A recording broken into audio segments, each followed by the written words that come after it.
Yeah. All right, I'll send it over.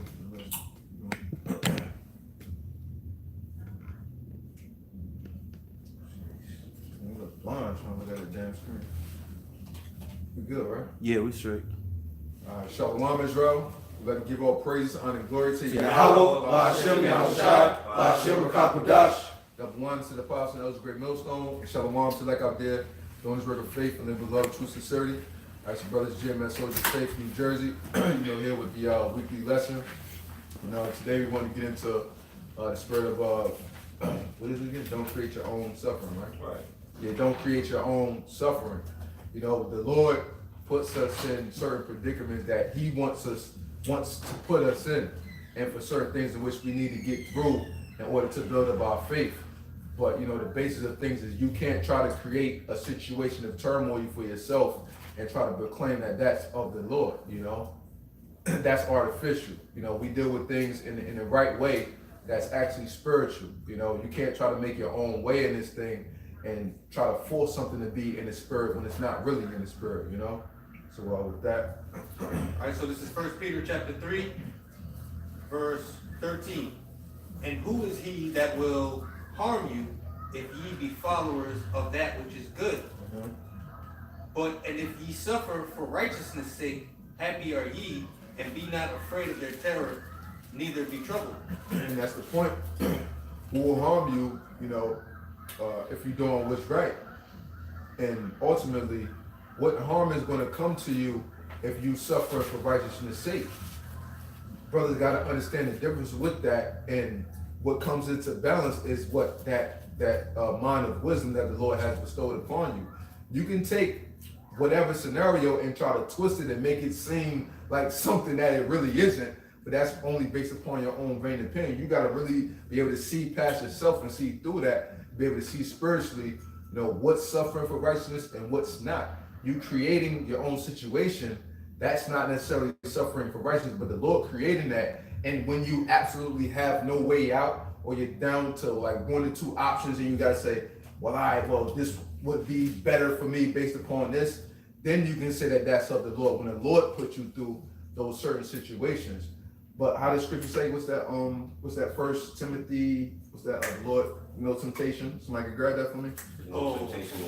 Yeah, somebody bring that out real quick. You know what I'm saying? Because people in the world do this a lot of the times too.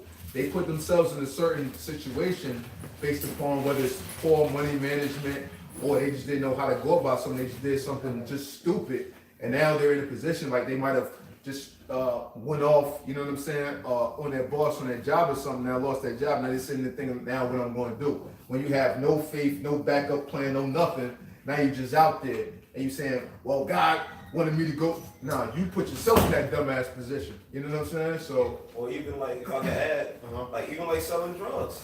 You got 2/3 of our own people out there selling drugs, and here it is. You didn't weigh it out that you may just end up in jail, or even in the worst case scenario, dead. Here it is. You got a whole pastor trying to perform a eulogy as if you was a good kid. Like, come on, you brought that upon yourself, man. Here it is. The Lord provided wisdom in the earth. The scriptures also say, blessed is he whose conscience have not condemned him, and whose hope is fallen from the Lord. So if your conscience doesn't condemn you, that means you're exercising wisdom. However, if your conscience does condemn you, then here it is, wisdom has not been imparted unto you. Why? Because ultimately when you read, I believe it's Wisdom of Solomon, the 1st chapter, the scriptures tells us how, unto a malicious soul, get you go there. Wisdom of Solomon 1:4, for into a malicious soul wisdom shall not enter. That's right. So here it is. If your heart is full of malice, which is your mind, here it is, you always in a competing spirit.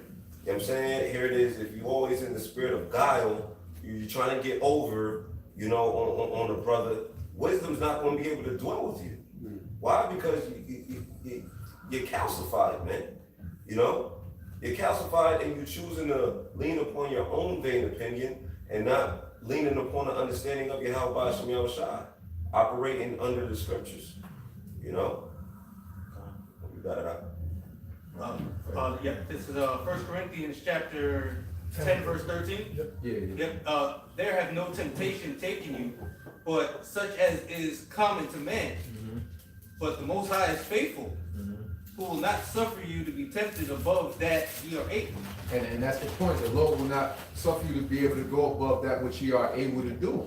But how they say in the church, the Lord won't put you through a hard situation you can't handle, but you'll put yourself through a situation that you can't handle. Exactly. And that obviously shows the difference, because the Lord is going to give you a situation that you can easily balance out with wisdom. You put yourself in a certain situation, it might not be no wisdom to actually deal with that situation, because you're going off of it in a man's fleshly terms as opposed to the Lord's terms. But in the Lord's terms, we have more options because the Lord gives you that leeway. But with our ways, what scriptures say, was it Proverbs 14 and 12? I don't want to misquote it. Somebody, real quick. Proverbs 14 and 12. Yeah, 14 and 12. Proverbs chapter 14, verse 12. There is a way which seemeth right unto a man, but the end thereof are the ways of death. Exactly. So you can envision, yeah, I'm gonna do this. But nah, that's leaving you to destruction.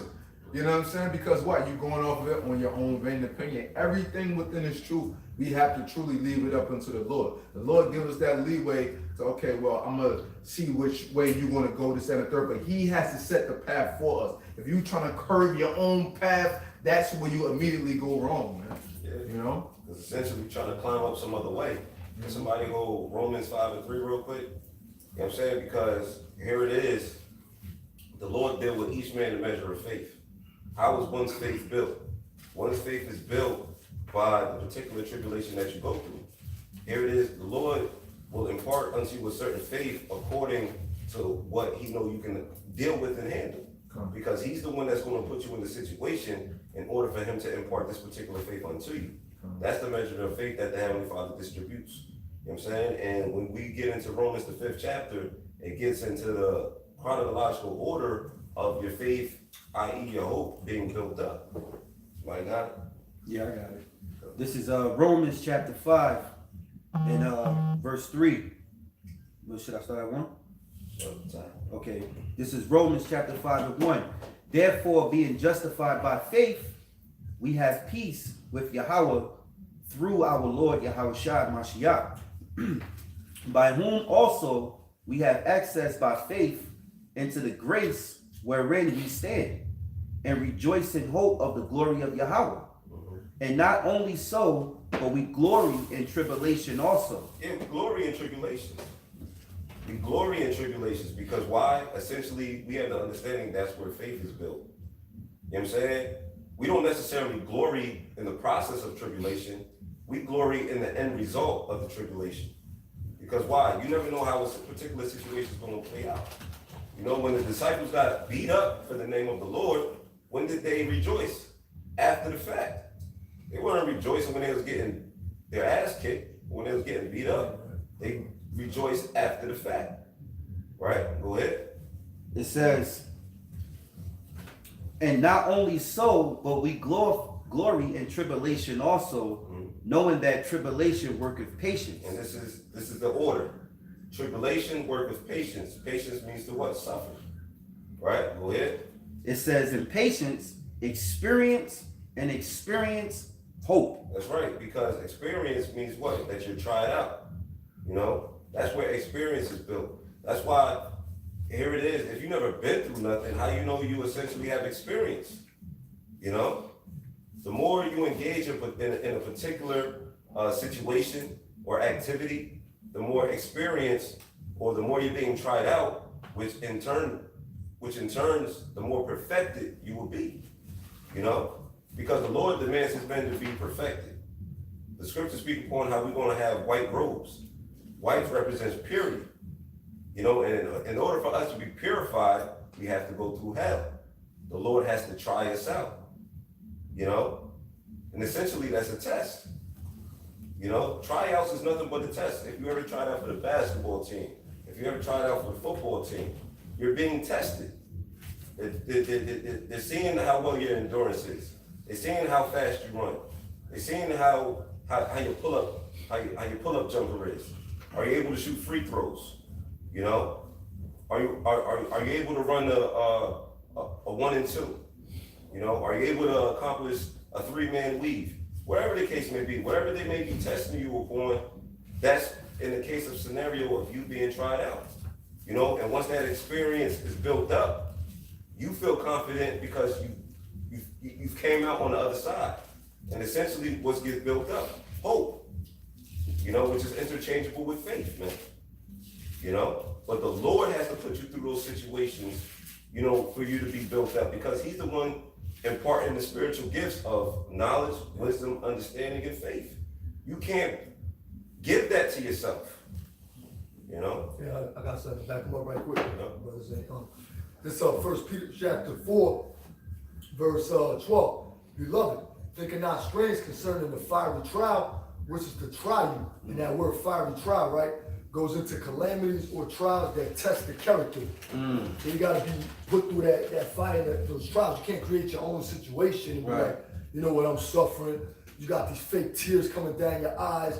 You know what I mean? You got other men looking at you like, damn, this dude is really going through something. But really, he ain't going through nothing because it wasn't a trial that the Lord put you through. Right.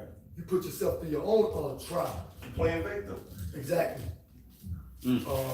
That's pretty much it on that. Yeah. Yeah, and the same thing too, you know, you can either be suffering, you know, because you didn't use wisdom and you did something stupid, or you could be suffering because, hey, the Most High put you through that suffering. You know, so that we know that the Lord is going to put us through things where, you know, it wasn't your fault. You know, it's, you know, this came upon you, you know, and you got to deal with it. Now you're praying to the Lord, Lord, get me up out of here, or come deliver me.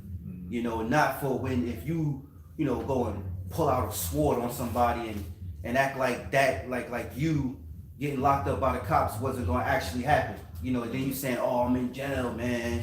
I'm, you know, suffering for the Lord's sake. No, you're not. You're suffering because you're being stupid. You know, because the Lord tells us in the scriptures to be harmless as doves, wise as serpents. So that means you got to know how to move. You know, he also said, be peaceful with all men. You know, here you are, you know, hey, yeah, he's a devil, yeah, he's a heathen, but you don't have to sit there and, you know, curse him out and this and that. You can actually, if you're not in camp, you know, hey, say, hey, speak, hey, hello, you know, keep it moving, keep it peace, keep the peace there. You know, just go along and get along, but you ain't got to compromise what you believe in or breaking the laws for these people, because you can easily eliminate yourself from the situation. But if you got to, at the job, you got to go along and get along, just get through the shit, you know? So don't create your own sufferings, man. You know, there's no such things. Don't let nobody tell you that, you know, here it is, these mythology, we were just talking about this shit. You know, these fake spiritual points and shit, man. You know, spiritual points of salvation, like salvation points, man. Look, man, we just hope that the Lord deliver us, man. We're searching for, like the scriptures say, the penny. Right. That's it, man. Right. You know, the little extra things you do, you don't know if the Lord counted it. We hope the Lord count all our works. And the real man, the Lord ain't really thinking about how much work he did. Right. You just doing it. You ain't doing it. Yeah. Yeah. The Lord is counting. Yeah.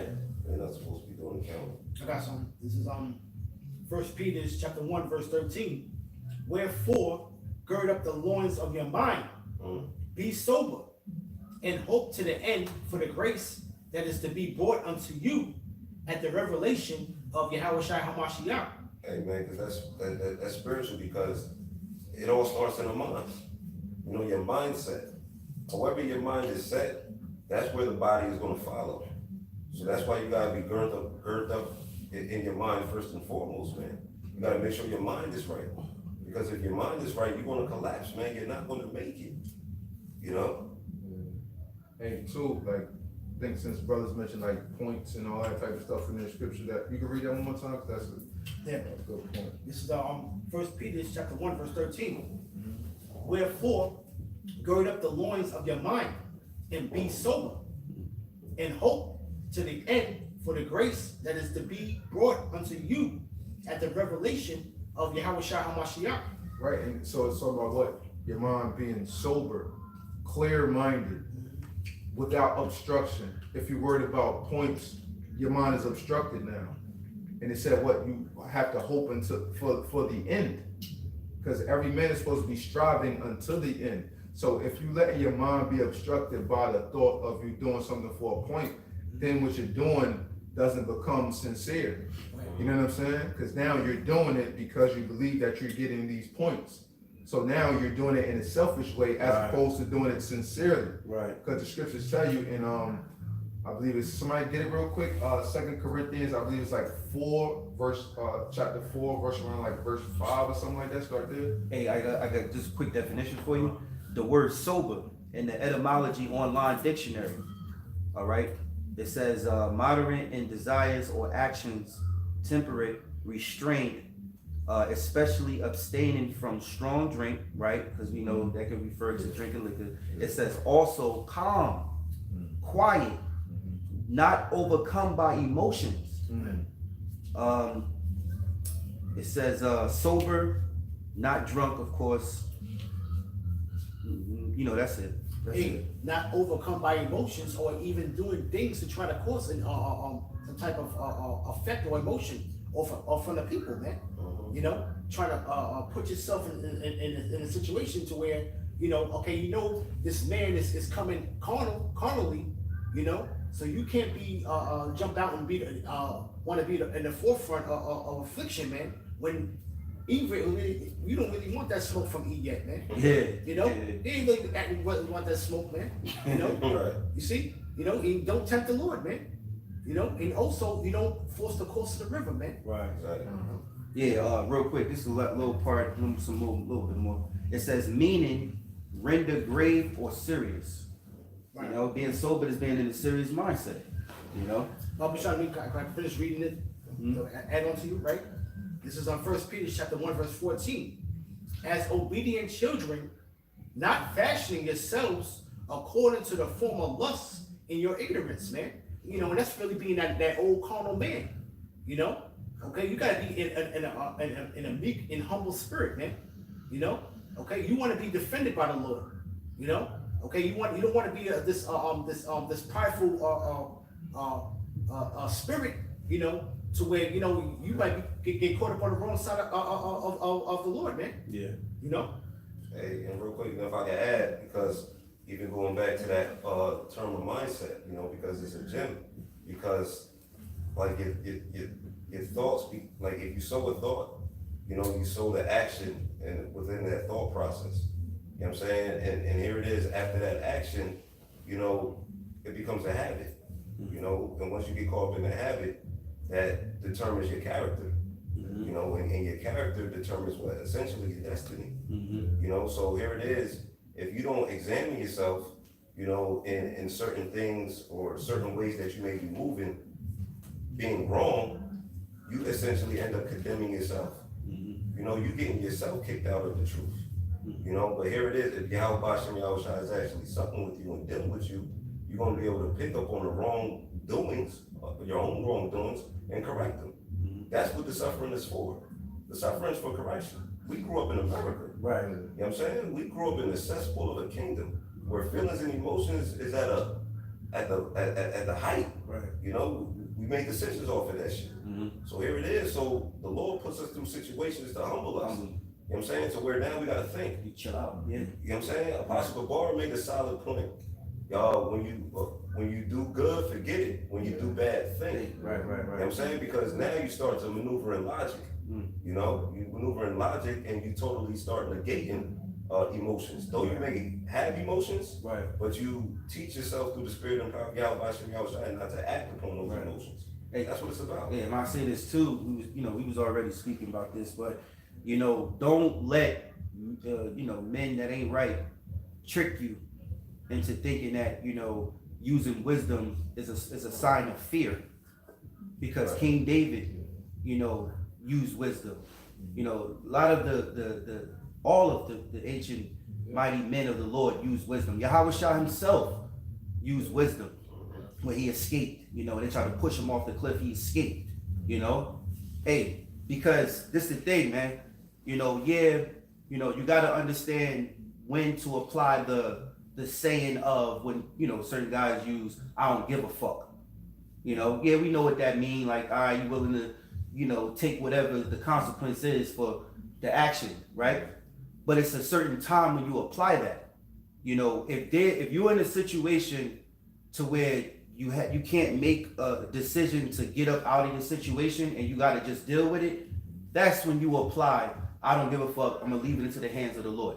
You know. But if you have a chance to actually think and make a decision on a move right or left, that's when you use wisdom.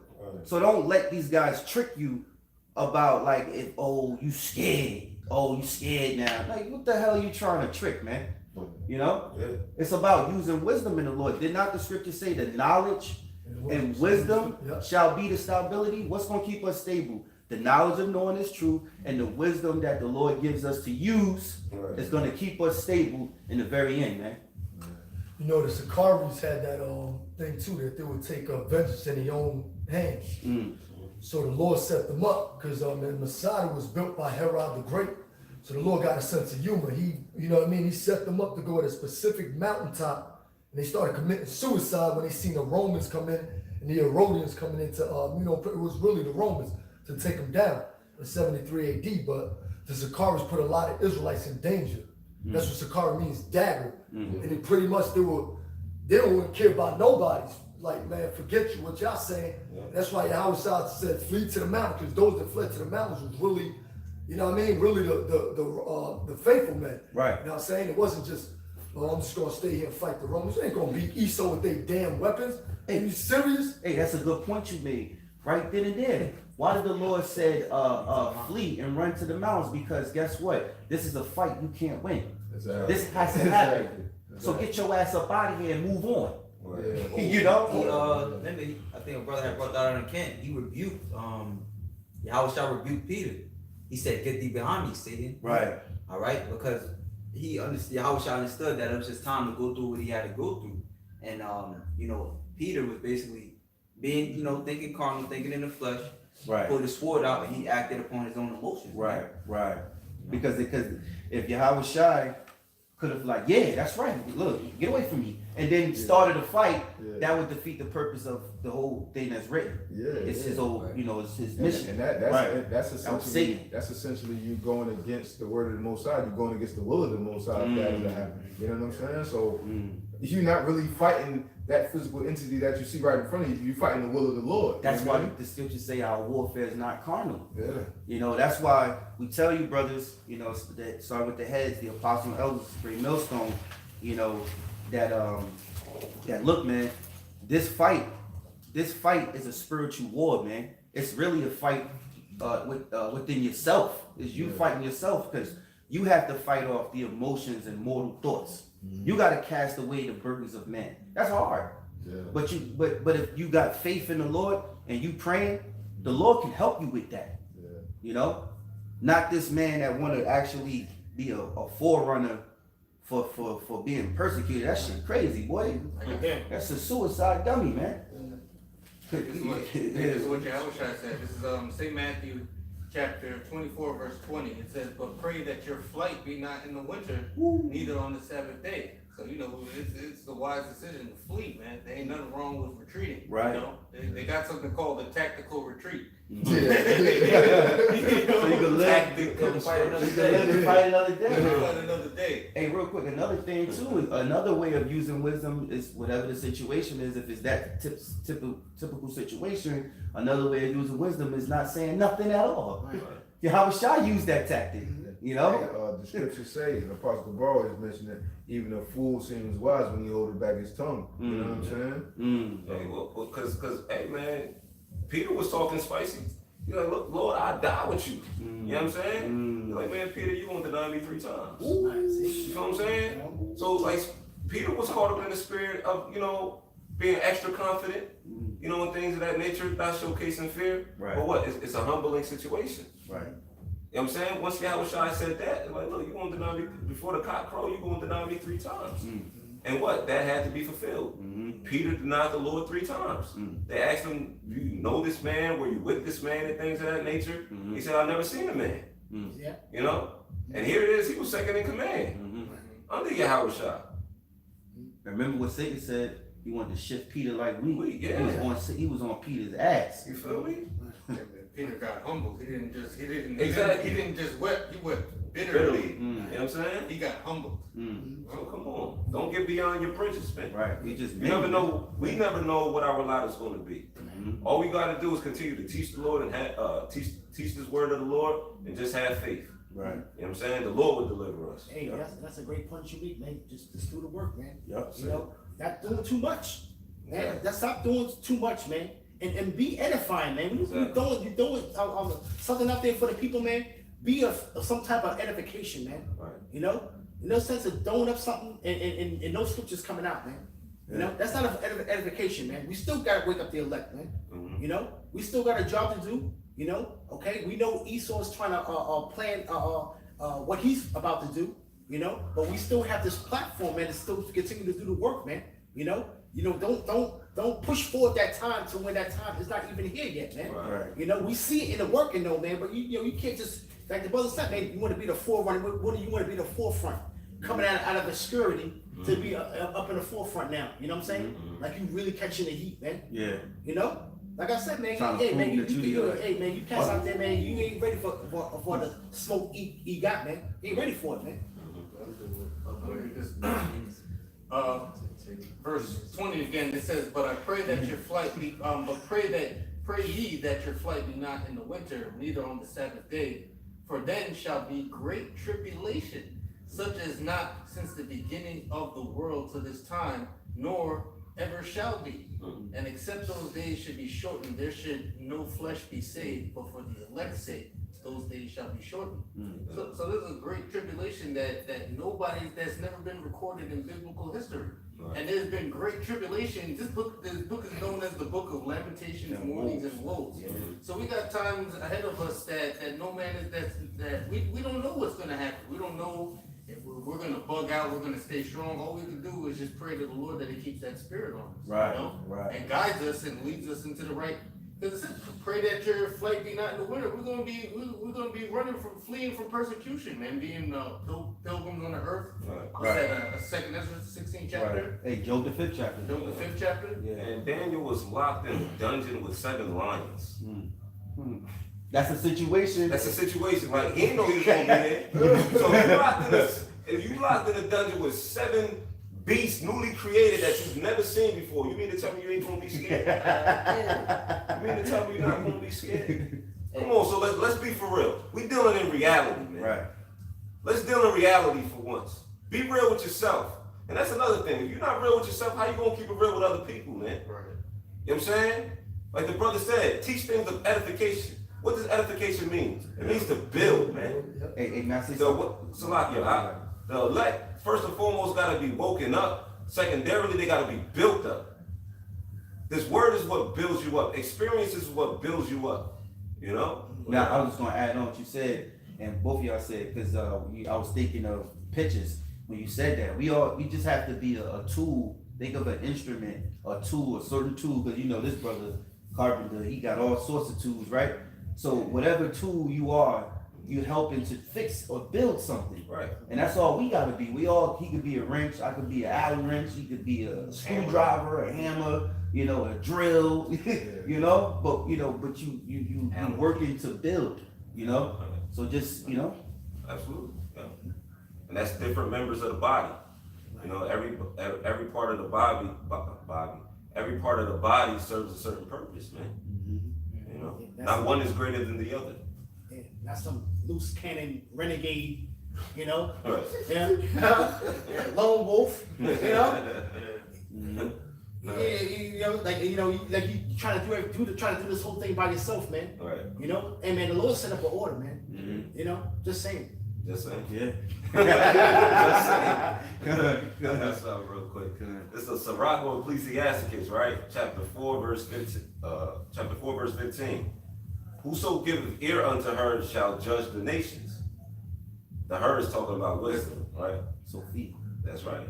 Whoso giveth ear unto her shall judge the nations, and he that attendeth unto her shall dwell securely.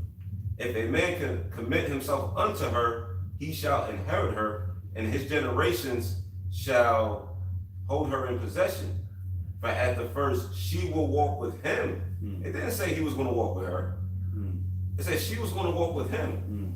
Right? So wisdom is walking with you by crooked ways. That's tribulation. Wisdom's going to she gonna try you out. That's why, like, when you approach certain women have a shit test. You know, when you first meet them, you know, these women, they have a shit test. You know, they might not answer your text message in a fashion that you want her to answer it. You know, she may dub your phone calls and shit like that. You know what I'm saying? So here it is. You know, she's walking with you by crooked ways, right?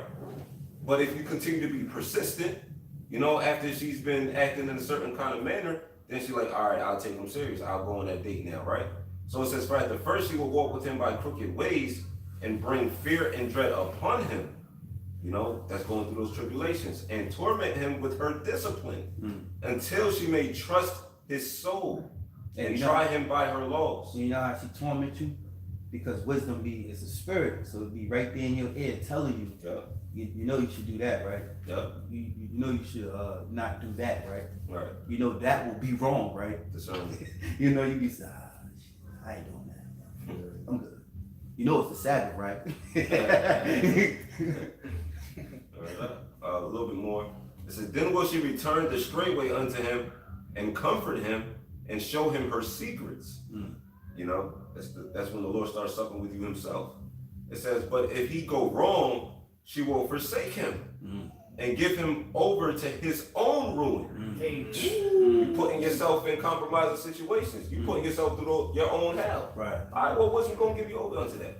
If the Lord ain't put you through it, you know what I'm saying? The Lord will give you over to that ruin that you set up for yourself. An example of that, what you just said is the story of Saul. Exactly. Saul, what did Saul do? Saul, when he had those witches, he put those witches out, and then all of a sudden he go put a hoodie on to go try to seek the witches to conjure up, what was it? Samuel, you know? So wisdom wasn't with him anymore. Nope. Left him. Left him. Left him to his own rule. Yeah, he said that Samuel came to him no more, something like that. So I can't say. It says, observe the Samuel cursed him out. Observe the opportunity and beware of evil, and be not ashamed when it concerneth thy soul. For there is a shame that bringeth sin, and there is a shame which is glory and grace. Well, This is Proverbs chapter 1, verse 2. To know wisdom and instruction, to perceive the words of understanding, to receive the instruction of wisdom, justice, and judgment, and equity, to give subtlety to the simple, to the young man knowledge and discretion. A wise man will hear and will increase learning, and a man of understanding shall attain unto wise counsel. You know? Yeah, and too, because that's we gotta wrap up a few more precepts, but that's perfect too, because like, and that's how you know that the scriptures is on point, that the Apocrypha is on point, because those 4 points that it talks about that in Wisdom of Solomon, the 8th chapter. So that shows you that those are 4 vital things that are vital to every man within his lifetime, because that creates a whole balance within man. And how in Colossians 3:12 it says, put on the elect of God, and then it says like the different qualities and characteristics that the elect will have. So those are characteristics that each elect man will have, that equity, that justice, that prudence, and different things like that. You have to be able to put on these characters if you hope to attain and be a part of the elect. Right. And wisdom is the principal thing, as the scripture says in the book of Proverbs 4. You know what I'm saying? Wisdom is the principal thing. With all I get understanding. You know what I'm saying? That's that fine balance right there, you know? I got some. This is Proverbs chapter 2, verse 7. It says, he layeth up sound wisdom for the righteous. He is a buckler to them that walk uprightly. I was looking up the word uprightly, and it goes into the word thumb. All right, which means integrity, completeness, innocence, simplicity, integrity. Hey, yeah. Read that again?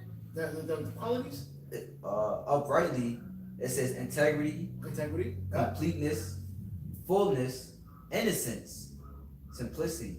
Hey, you got guys, man, that's not, walking upright, man. They're not complete, man. You know? Then we see these little rough little edges, man, that haven't been refined, man. You gotta go, you polish, man, You guys gotta humble yourself, man. King David was of a lonely estate, man. You know, he was a keeper of the sheep, man. A man that nobody looked after, man. That he was gonna be king, man. You know, okay. People want to just rush to be this mighty man. Listen, man. King David had to go through levels, man. Okay, he had to go to the lowly, man. He had to go to the where he was afraid, man. You know, where his enemy was on every side, man. You know, but then, like I said, he trusted in the Lord, and the Lord recompensed him, man, and gave him that mighty man power, man. Okay. Yeah, and David, some of his songs, his cries and prayers to the Lord, he thought that was it. He thought that was it, like he done. But then the Lord came through. Right. Hey, real quick, I just put sound wisdom meaning. I just typed that in Google, right? So this what came up. It says, from a worldly point of view, sound wisdom would be considered something that completely makes sense to us as it relates to our sense. Now it says a biblical view. It says a biblical view of sound wisdom would be wisdom that flows from the mouth of the Father and covers that may relate to our spiritual senses rather than only those that are physical. You know, so sound wisdom is given to those that are spiritual, man, and righteous, who the Most High deemed as righteous men. You know. Yeah, and how it said, like how the brother went into the word integrity. When you deal with the word integrity, the root word of that is like integer, like when you get into math, which represents a whole number. So if you have integrity, meaning you're whole, you're complete. Going back into those 4 different characteristics. So if you have those 4 characteristics, you have integrity, you're whole, you're complete. You know what I'm saying? And the literal word of when you go into integer, it means what? Untouched. So if something's untouched, untempered with, you definitely whole. Right, you know what I'm saying? You basically want to be, man, to the best of your ability, man, not to be unrebukable, man. Right. You know, to where somebody got to come behind you, man, and you got to get checked on something, man. Can I bet? It's like, not to cut you off, but you can't fake your own death. You can't fake your own death. You got to go out like a man. Gird your loins up, you know what I mean? Like a man. You can't fake your own death. You know what I mean? Yeah. This ain't no Las Vegas scene or something like that. People think Tupac alive. Look, man, he went out worldly anyway. But if you don't care, I mean, the Lord gonna purge the rebels anyway, so he really, you know what I mean? Right, what you do? You gotta play your lot. Yeah, everybody play their lot. We do what we do. Can I bring the scripture out too? This is when the Apostle Paul was murdering those who were following Yahawashi before he really came into the truth. But Acts chapter 9, verse 15. But the Lord said unto him, go thy way, for he is a chosen vessel unto me to bear my name, to bear my name, talking about Paul, before the Gentiles and kings and the children of Yasharallah, right? For I will show him how great things he must suffer for my name's sake. So you can't suffer for your own self-glory or whatever. No, for the Lord's sake. And also, too, the word bear means to carry a burden. If you don't care about the sheep, how you going to carry a burden for who? It's like an empty, vain glory. You ain't dying for the Lord. So you pretty much, you know what that is? He stays his own death. Right. I mean, that's fake, man. That ain't real. You got to die like a man, sucker. Yeah, listen, man, the Lord ain't dealing with that bishop spirit, man. You know? The Lord ain't dealing with that, man. Talking about Bishop and Juice? Yeah, bishop and Juice, man. You don't deal with no type of spirit like that, man. Any part of that guy, man. I'm already got it. Yeah. We got the precept back and we're going to wrap it up. All right, so this is James chapter 1, verse 12. It says, blessed is the man that endureth temptation, for when he is tried, he shall receive the crown of life, which the Lord hath promised to them that love him. Let no man say when he is tempted, I am tempted of the Most High. For the Most High cannot be tempted with evil, neither tempted he any man. But every man is tempted when he is drawn away of his own lust and enticed. Going his own way, leading upon his own understanding. You know, not seeking any type of real counsel, man. Right. Being that lone wolf, man, that you got it all figured out, man. You know what it sounds like too, like the Christian church. Well, the Lord told me this. The Lord told me that. Like, what the hell out of here, man? You told yourself that. And I showed you too that you gotta follow your spiritual fathers too. Right. You know, you can't just go and do your own thing and then think that you're in the right. You know? Right. Verse 15. Then when lust hath conceived, Then when lust hath conceived, it bringeth forth sin, and sin, when it is finished, bringeth forth death. Boom. Don't be goofy, man. Yeah, goofy, yeah. So with that, we hope the segment was edifying. So y'all came out there. Remember, you can't try to stage your own how did the brother say, your own death, your own suffering, things like that. You create your own suffering. Let the Lord roll things out for you, and let the Lord guide you through those situations as you go through them. All right. So with that, we'd like to give all praises, honor, and glory to Yahawah, BaHaSham, Yahawashi, BaHaSham, Qadash. Number one to the apostle of GreatMillStone, and shalom to like out there doing this work of faith and labor love, truth, sincerity. Shalom, one on wisdom. Shalom. Shalom. Hey, shalom to the brothers on the comic board too. Shalom. Stay safe. Lord will.